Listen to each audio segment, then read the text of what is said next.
محدش كان بيخاف من الفطير ده قدي ومن عمايله، وكنت ببقى ناعية الهم. هقولك على طريقة هتسهل عليك الفطير وهتحل معاكي كل المشاكل بتاعته، ولا هتطلعه معضم ولا الحاجات دي كلها. سمي الله وصلي على الرسول صلى الله عليه وسلم، ويلا بينا نبدأ نعمل أحلى فطير ممكن تعمليه. أول حاجة هجيب كيلو دقيق، هحط عليهم معلقتين سكر ومعلقة ملح.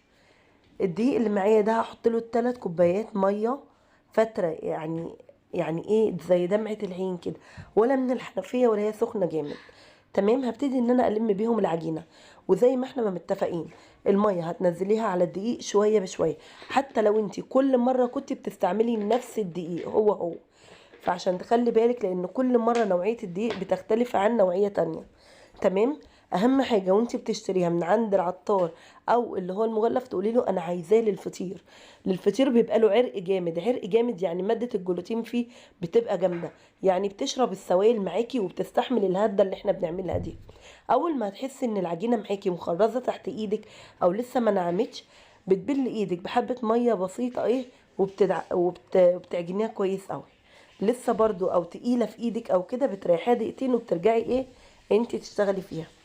المهم بعد ما عجنتها ونعمت في ايدي جامد، سبتها ان هي ترتاح لمده نص ساعه، وبعد كده هعملها كور بحجم البرتقانه بالشكل اللي انت شايفاه ده. انا هنا هعملها 4 فطيرات كبار.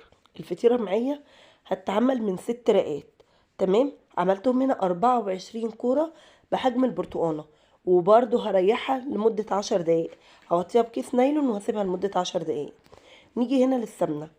هنا عايزه تحطي سمنه على زيت او زبده على سمنه، او زبده عليها حبه زيت، كله بينفع. حتى لو عندك زبده من اللي هي الحيواني ديت اللي احنا كنا عاملينها مره قبل كده، وبتحطي عليها 100 جرام سمنه، يعني 100 جرام زبده و100 جرام سمنه، وبتشتغلي بيهم. تمام. هي كانت هنا سايحه معايا شويه، بس انا حسبتها يعني بعد ما عملت العجين بتاعي حطيت فيه السمنه دخلته في قلب التلاجة.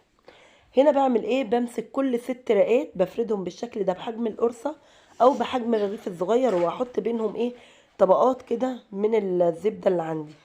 يعني هو يا دوبك حاجة بسيطة، مش لازم ان انت تحطي الزبدة ياما قوي. تمام. وهبتدي ان انا كل 6 كده احطهم في طبق، وبعد كده بريحهم لمدة نص ساعة في قلب التلاجة، عشان انت شايفة الزبدة اللي معايا مش متماسكة قوي. تمام. نيجي هنا بقى بعد ما ريحتهم حوالي نص ساعة، همسك ديت رقة، يعني دوت كده اللي هي 6 طبقات في فطيرة واحدة.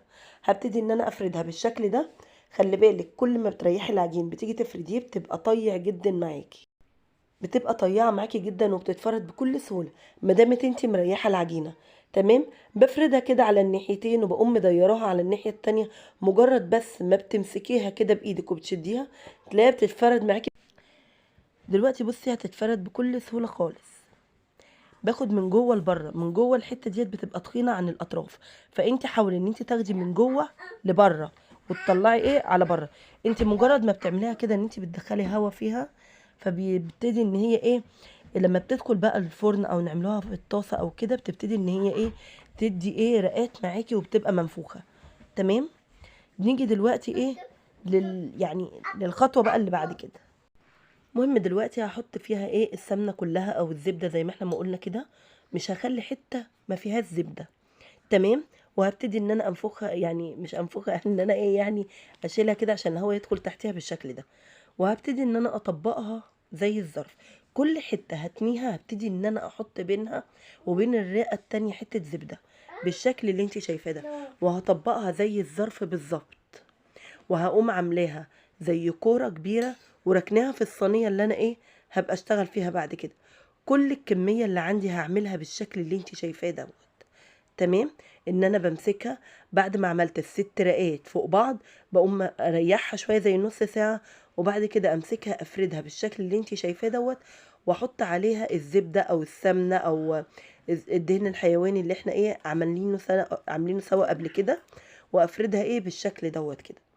وبعد ما بفردها هبتدي ان انا اتني ناحيه كده، واقوم الناحيه التانية تانيها عليها، وبرضك احط زبده بين الرقات، واقوم عاملاها كظرف، وبعد كده بعملها كوره كبيره. تمام. بعد ما بعملها كوره كبيره وبحطها في قلب الصينيه هسيبها ترتاح. ممكن تسيبيها نص ساعه، ساعة، ممكن تسيبيها ساعتين 3. دوت كله بيزيدها حسن. لكن مثلا ما ينفعش ان انت تسيبيها النهارده وتقولي لي هكملها تاني يوم، كده انت بتضيعي العجينة اصلا، بتضيعيها كلها، فمش هينفع كده. لازم ان انت تسيبيها ساعة 2 3 4، مش اكتر من كده. تمام، شايفة كده؟ بعد ما خلصت الكمية كلها بالشكل دوت، انا سبتها على جنب لمدة ساعة.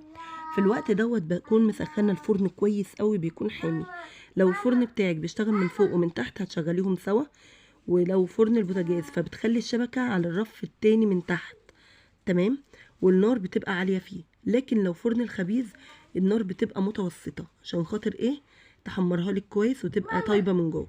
هبتدي ان انا افرد كده الرقاق. احاول ان انت الفطيره، حاول ان انت ما ترققيهاش قوي، يا دوبك تبقى نص سنتي كده بالشكل ده. بصي بقى مقرمشه طول ما هي في الفرن تضيريها كده، عشان خاطر اللون بتاع الفطيره تبقى كلها موحده بالشكل ده. بصي بتنفخ ازاي، معنى كده ان هي رهيبه من جوه بالشكل اللي انت شايفاه دوت. كانت وصفه بسيطه قوي، وقلنا على التكات المهمه فيها. ويا رب فعلا فعلا الفيديو يكون عجبكم وطلعتوا منه بمعلومة مفيدة. ورمضان قرب اهوت، كل سنة وانتم طيبين. بجد بجد كانوا شوية فطيرة عظمة، بجد جميل قوي، طعمه حلو قوي ومورق جدا. واسهل طريقة تعملي بيها من غير تعب ولا فرد ولا الكلام ده كله، بسيط جدا. مسافة نص ساعة وانت على رخامة ان شاء الله هتخلصيه، مش هياخد منك اي حاجة، باحلى طريقه واحلى لون واحلى طعم فعلا. وعلى العموم كل سنه وانتم طيبين وبصحه وبسلامه يا رب، والفيديو يكون عجبكم. لو عجبكم ما تنسوناش في اللايك. سبحانك اللهم وبحمدك، اشهد ان لا اله الا انت، استغفرك